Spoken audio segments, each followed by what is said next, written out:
Hello, future billionaires. Welcome back to another episode of the Invest Like a Billionaire podcast. We've got a really fun conversation coming your way. We're going to be chatting with a friend and an investor of ours, David Neidig.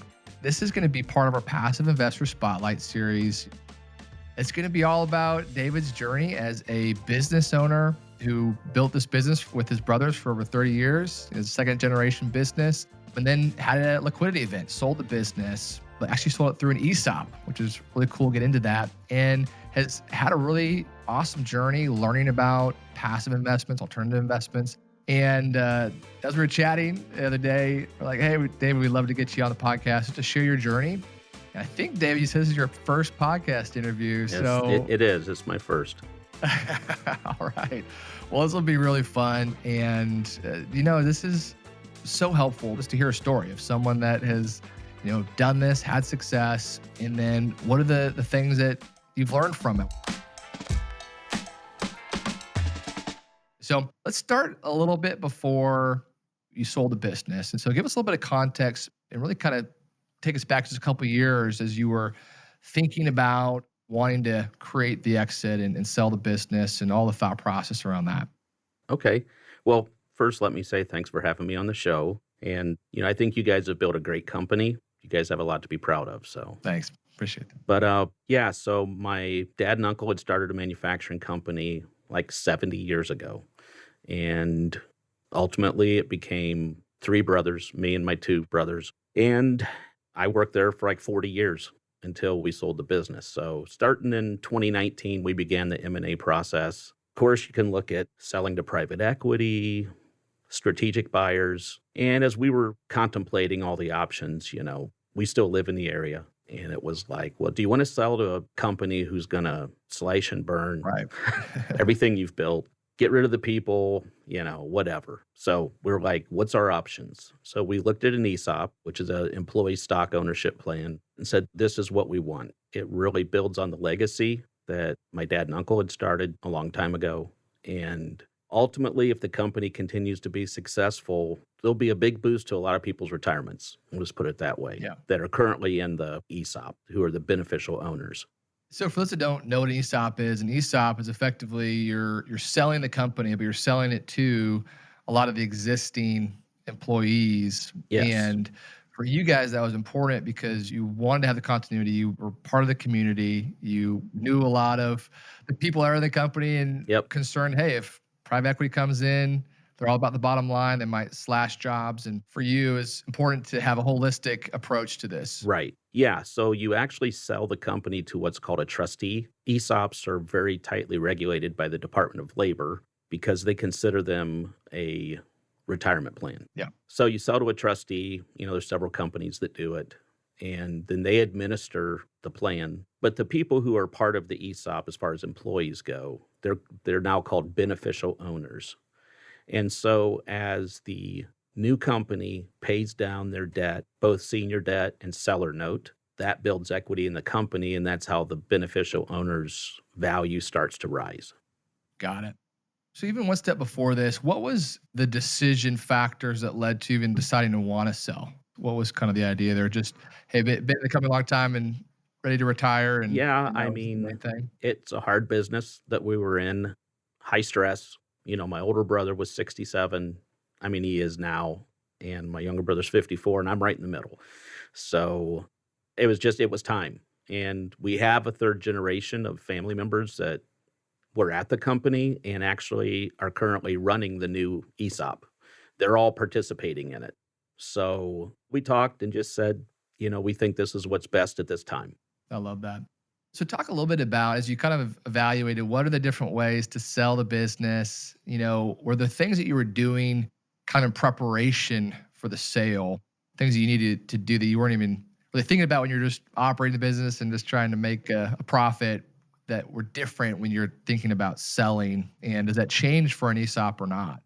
It doesn't really change. You still go through the same financial due diligence, right? So, of course, we weren't doing due diligence, but whoever the purchaser is or the companies that are interested, they're going to make you do due diligence, right? And so we did what's called a Q of E, which is a quality of earnings. So it's basically certified financial statements from a third party. So, as we were looking to sell the business, it was basically still all hands on deck, build the business, make good profit. And, my older brother, who was always in charge of administration and finance, he pretty much was the only one dealing with the financial institutions and those firms.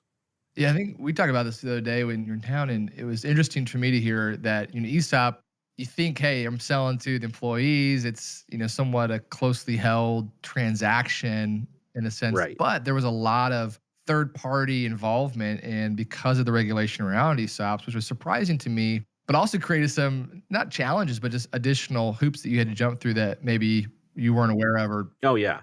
Our accounting systems, of course, were not set up at that point to handle the rigorous diligence that was being done. So there was a lot of changes that we had to make. Now the company they're using all the GAAP accounting practices. But to get to that point, there was a lot of work. And until we got to that point, and basically had to redo all the books so that they complied to that. And then you could do the Q of E that would paint the correct picture to whoever the suitor was.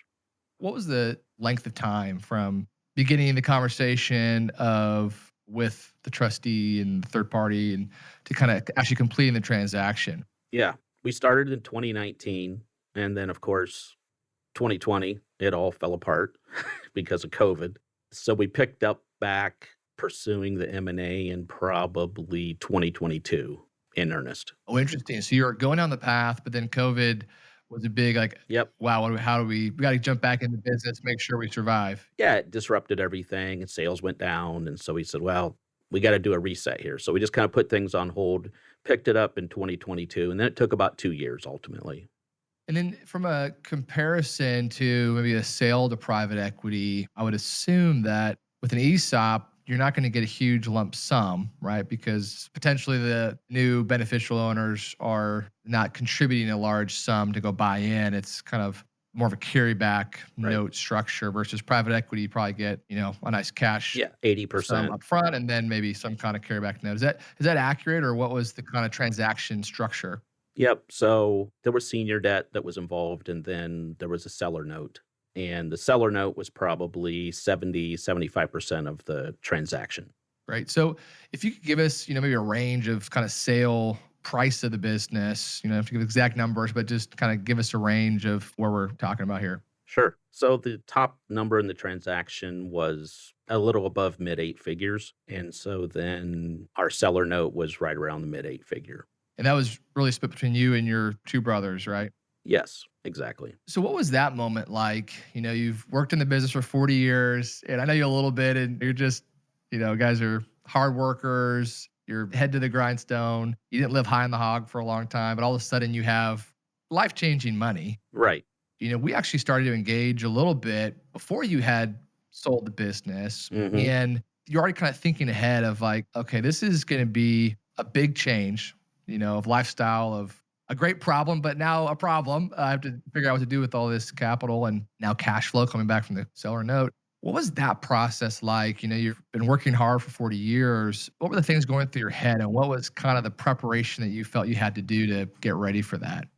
Yeah. So, as being a typical small business, everything went back in the company. Yeah. Right. So, as you said, we didn't really live high on the hog, and, we made a good living, but any extra money at the end of the year, it was going into CapEx for the business. Right. So, Yeah. that was our retirement plan, was the business. Right. But as we were moving forward, getting anticipation of closing on the transaction, I started to research. I started to think, hey, I'm going to need to figure out, what do I do once this starts rolling in? Right. And so I contacted you guys, I think in 2023 was when we first started working together. But I guess overall, we didn't get a big lump sum at closing. We got some, but not a lot. Most of the value is going to come rolling in over 10 years as the seller note gets paid off. But still, it's more investable capital than I've ever had, right? So Yeah. I knew I had to do something. So just very old school. I started listening to a lot of podcasts and, doing a lot of internet research and making spreadsheets. Well, that's a little more new school actually than old school. I'd say Well, podcast. maybe that is, but it's interesting because I had gotten involved in what I know now to be a syndication, a multifamily syndication, all the way back in 2012. Ah, And it was with a local company, developer, and it has gone really well. I'm still invested with it. We actually sold a portion of it when we did the transaction because the company had actually bought some shares in this project. And, it ended up returning maybe 17% ROI. And the ones I'm still involved with are still that way. One of them 7% cash a year, and the other one's like 13%. So they're really successful. So, I knew I like that type thing. Yeah. That type of investment. I'm not a big public market guy. I just like things that are hard assets. So Yeah. that's why I started researching. I actually found out, I'm actually involved in a syndication. Yeah. Happy accident. Yeah. And so I just started down that path of trying to find companies I felt I would want to work with and start to build that network. Yeah. So what was the maybe hesitation against the public markets, right? What was kind of the driver to say, hey, I'm gonna look for maybe a different path than just go in a 60-40 portfolio and just stuff money into the markets? Because I think that's where most people would start, but you didn't start there. So what was that? Right. I mean, I had a 401k, right? That was a legacy one from the company. So, it's not that I don't have money in the public markets, but it's probably a control issue, like you said. Yeah. Like, I just feel like once it's there, there's not much I can do about it. Right. Unless you're going to try to day trade and you're going to mess around with it. And then that'll be a disaster because I wouldn't really know what I was doing. So I just like hard assets. Yeah. Our business for the last 70 years is a hard asset business, right? And so I understand it. And it makes sense. Even if I'm a passive investor with a company like Aspen, I still feel like there's a little bit of hands-on control, right? Even though I'm not involved in that way, but it just feels that way. And so that was really the mindset. It's the way I'm wired. And it's funny because my two brothers, they're both pretty much only public markets at this point, but we share everything, right? Yeah. We know each other's business. We talk about it. We bounce ideas off each other. So they're very interested in what I'm doing. And, we talk a lot about alternative investments. And I think my one brother's done some private equity investing with a local private equity firm. So, it's an interesting process.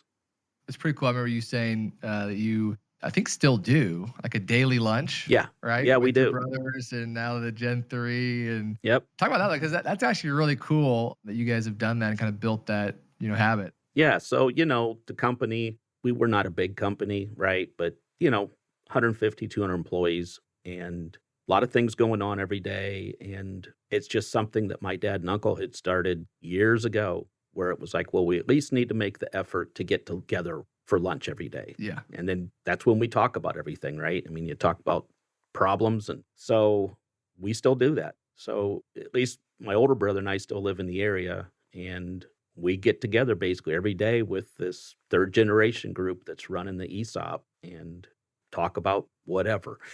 My two brothers and I are on the board of directors of the ESOP.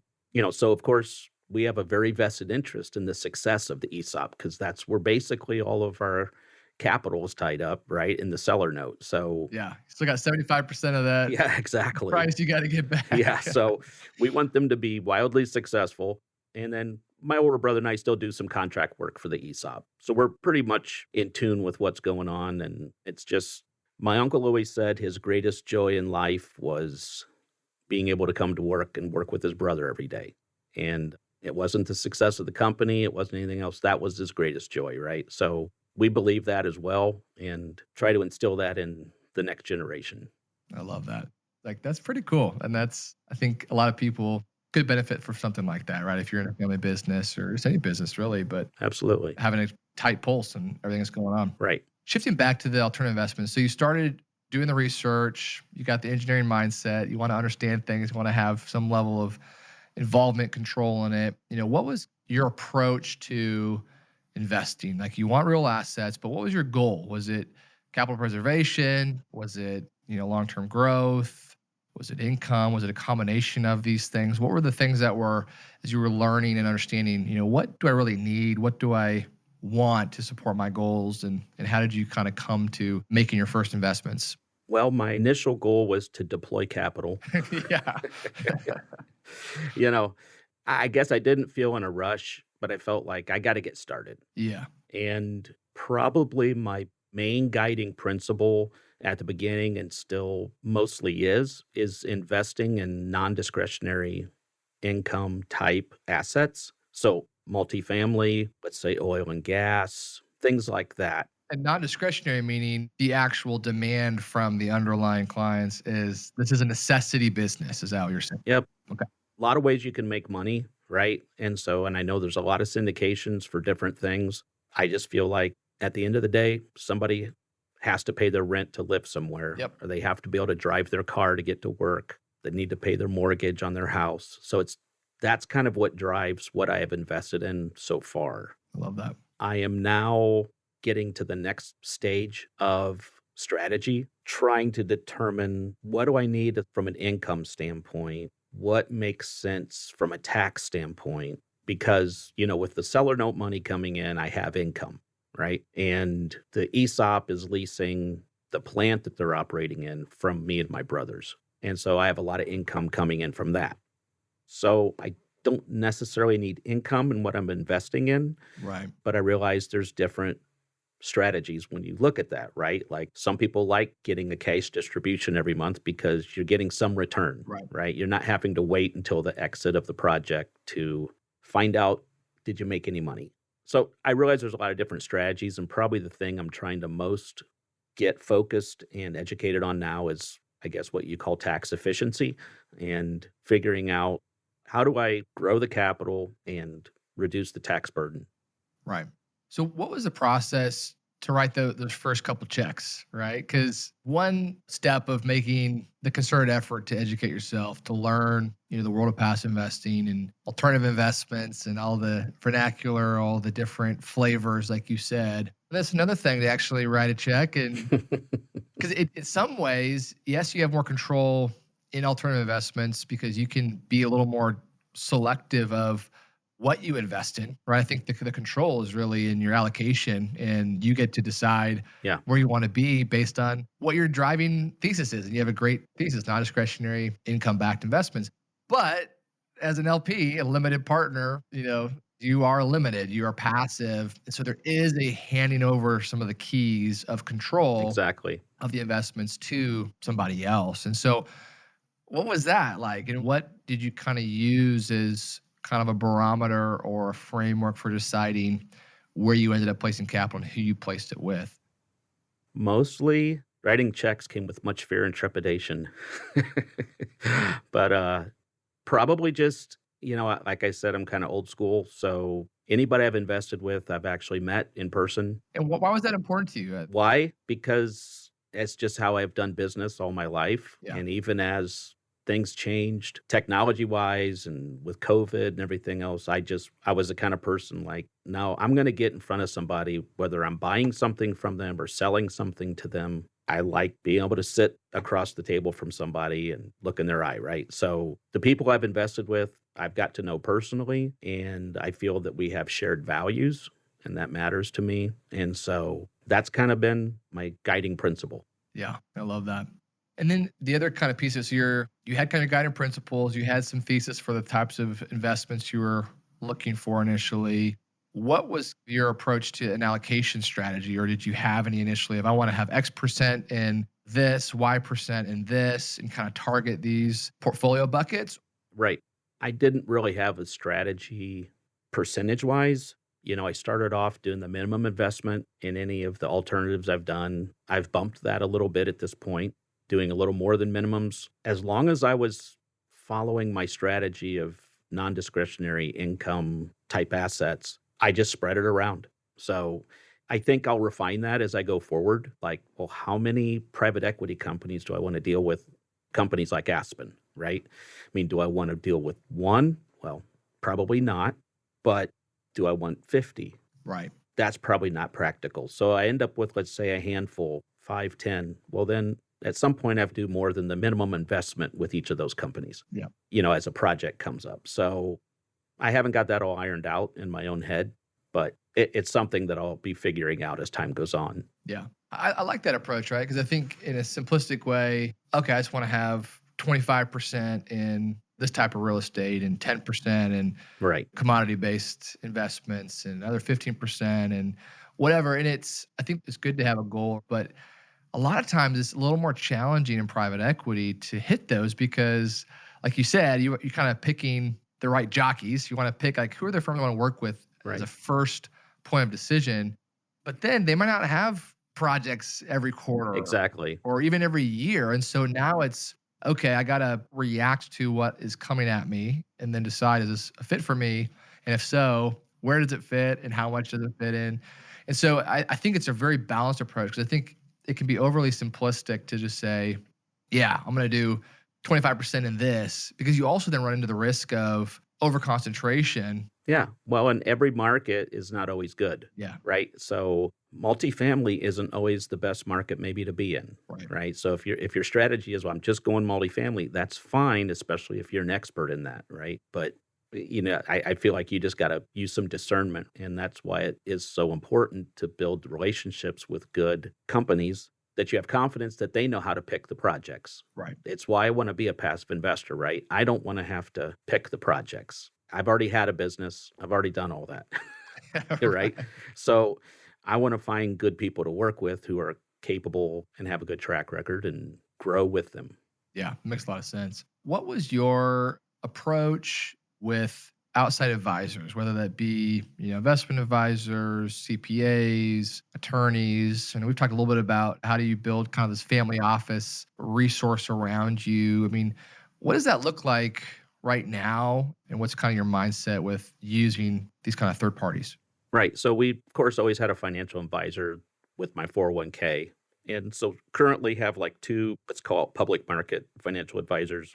Now, consequently, one of those guys is very interested in what I'm doing with alts. And so he's even reviewed some of the deals personally, not from a professional advisor or financial advisor standpoint, but just personally as a friend. But pretty much, when you get a certified financial planner or financial advisor, right, they don't know anything about the alternative markets. And if they do, it's negative. Right. So, and that's okay. They stay in their lane, and I get that, right? Other than that, you're kind of on your own. I mean, this is why I've tried to do so much research. I haven't quite got involved with a lot of other investors at this point. Like the school app that you guys have started, Aspen, is going to be a great resource. And there's other companies that have these type of investor networks that I intend to get involved with at some point, because that way we can learn from each other, right? Yep. But it's kind of the Wild West. You're on your own. And this is why it's so important that you go slow and don't swing for the fences, in my opinion. Just try to get a lot of base hits, and things will probably go pretty decent then. Yeah, that's awesome.